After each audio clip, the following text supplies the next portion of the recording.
Alhamdulillah, assalamu alaikum, welcome back to the channel guys. I know it's been a while. Well, I have been releasing the Road to Hijrah and the new Founding Fathers podcast, but these kind of one-to-one direct, intimate, close videos, it's been a while. I've been busy, what can I say? For those of you who might not know, my name is Abubakr. I left the UK almost 3 years ago and moved to Sharjah. And I've made it my life mission and goal to release videos on Instagram and YouTube, although quite inconsistently, with the aim and objective of inspiring Muslims in the West to do hijrah to Muslim countries and also showing them how to do it. And I've also kind of been on a fatherhood side quest, which, we could talk about in a different video. This video is more focused in the how to do hijrah section. And it's off the back of a lot of conversations I've been having with brothers who have recently moved here, alhamdulillah, and issues that they've encountered when renting a property here in Sharjah, as well as issues that I myself encountered that I wish I had known before renting a property here in Sharjah. And a lot of this will also apply to Dubai as well. So with that said, let's get straight into the video. Okay, so first things first, and possibly the most important thing is to know that your rent in Sharjah specifically, it doesn't work in Dubai like this, but in Sharjah, your rent is fixed for the first 3 years of your contract. When you first sign that contract for the next 3 years, the landlord cannot increase your rent. Now, a lot of people do not know this, and some unruly landlords will take advantage of your ignorance. I was recently speaking to a brother who mentioned that after his 1-year anniversary living here, his landlord tried to increase his rent, and it's only because of a conversation that he had with another brother that he came to know about this rule that the landlord can't increase your rent for 3 years. And even after that first increase, after 3 years, he can only increase the rent every 2 years. So the first one is for the first 3 years, you can't change it.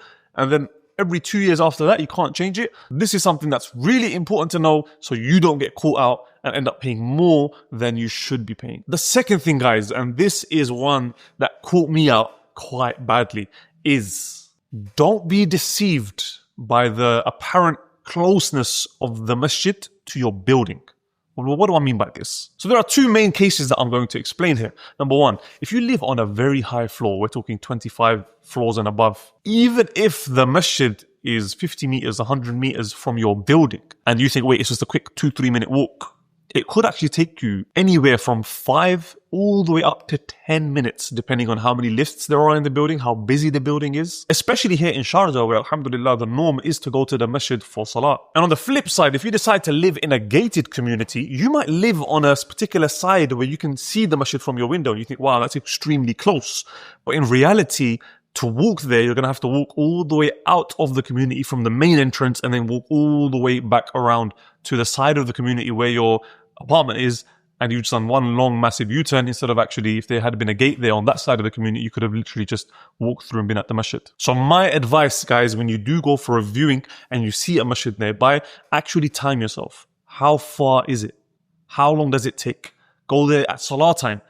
From that floor, how long does it take to get down to the ground floor in the lift? Because I don't know about you guys, but masjid walkability is like one of the number one factors that I take into consideration when choosing a place to live. And many of the brothers that I know that have moved here, it's the same. Okay, the third one, guys, find yourself a reputable, recommended brokerage. Unfortunately, there are some cowboys out there who will take you for a ride, mess you around, add in extra fees, and a whole lot more. But even if you exclude those bad characters for a moment, remember, for an estate agent, their primary client isn't you, it's the landlord. So naturally, their inclination will be to be more inclined towards the landlord's benefits and advantages than yours. In the case of the brother whose landlord tried to increase his rent, he didn't speak to the landlord directly. It was the estate agent who, of course, knew very well that this was not allowed, and yet they still tried to do it anyway so that they can curry favor with the landlord. Another thing to remember is that your actual official contract that you sign that will be submitted to the municipality, while the front side with the basic details of yourself and the landlord will be translated into English and Arabic, the back side, which will have a lot of terms and conditions written in, will be all in Arabic. So it's important that you have an estate agent who will explain every single thing to you, ensure that they don't overcharge you, and of course give you the best advice possible. Okay, with that said, let's go over to number 4. Now, many times when you go for a viewing, the electricity, the water, the gas will all be switched off from the mains company, meaning you can't even switch it on at all in the building. Now, if this is the case, I want you to check a few things very carefully. Number one, is there a strange smell coming from any of the bathrooms in the building? If there is, and the agent tells you, oh no, don't worry, it's just because the water's been off for a while, and when you turn it back on, it will go. I've heard a lot of horror stories about this. If you have any very strange, of course, there is when an apartment's been empty for a while, there is, a bit of a musty smell. But if you can smell a strong odor when you walk into the apartment, walk back out. Take my advice, walk back out. And the other thing is, since there's no lights, make sure you look around properly. Use your phone flashlight. Bring a powerful flashlight with you if you want. And check all the corners, make sure there isn't any mold or anything that might be hidden in the darkness. And you also get a bit of an idea of what the natural light situation is in the apartment, because none of the lights will be on, only the light from the sun will be coming in, and you could tell, wow, does this apartment get a lot of natural light or does it not? And sorry, on the note of smells, just find out from the estate agent, does the building have its own maintenance company, or has a landlord outsourced it to a different one? The reason why this is quite important is because it can be a lot easier, a lot more convenient, and a lot faster to get things done if the building has their own maintenance as opposed to a third-party external company. Then sometimes you have to follow up the company, sometimes you have to follow up the real estate agency, sometimes you have to follow up the landlord directly. It can be a bit of a headache. Whereas if they're in the building, you can just get their number and they can get everything sorted same day, usually within 10 minutes, 15 minutes. Okay, last but not least, guys, negotiate. Everything is negotiable. With that said though, guys, if the demand is greater than the supply, you're not really going to have much of a leg to stand on when it comes to negotiation. If you're going to try and undercut the price by 10% or someone else is offering full price, guess what? They're going to go with the guy offering full price. So it might not be wise to outright just negotiate on the price only. For example, if you're trying to get a villa in Al Zahia, they go like hotcakes. As soon as they come onto the market, they go off the market. So you're going to struggle to do a traditional negotiation. However, the rent here is paid with checks. It's not like it is in the UK where you set up a direct debit and pay monthly to your landlord.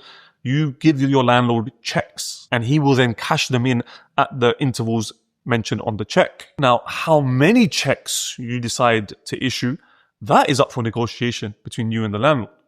So for example, if on the ad it says the rent is 100,000 dirhams paid in 4 checks, you can put in an offer and say, look, I'll pay 90 or 95, but I'll pay it all off in 1 check. If you have the cash available, why not? You don't have to worry about paying rent again for the entirety of that year, and you get to save 10,000 dirhams, for example. On the flip side, if it's 100,000 for 4 checks and you want to extend it to, for example, 6 checks, you might find yourself ended up paying 105 or 110,000 instead to be able to get 6 checks. The most common that I see usually is around 4. You can get 12 checks, although that's quite rare.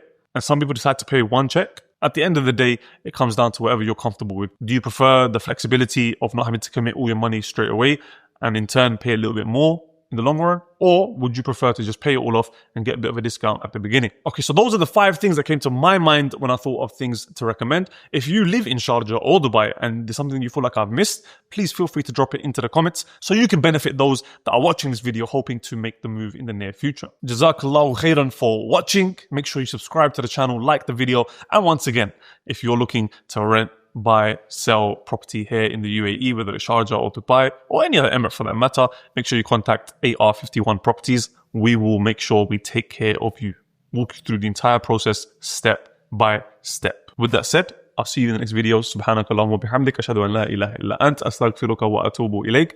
Assalamu alaikum wa rahmatullahi wa barakatuh.